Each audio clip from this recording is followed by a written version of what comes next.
How to download GTA San Andreas on iPhone. So if you want to download GTA San Andreas on iPhone, then what you need to do is first, you need to make sure that you have a stable internet connection. Once you have a stable internet connection, the next thing you need to make sure is open up your settings and make sure that you updated your software. Go with general and then you will have software update and make sure that you update it. Once you updated, you need to open up your app store. Go with your search and search for GTA San Andreas. You'll see the game appear in the search results.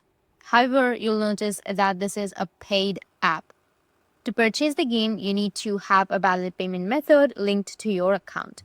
To set this up, you need to go back to your settings, tap on your name, and select payment and delivery. Here, you can add a payment method, purchase, and download the game.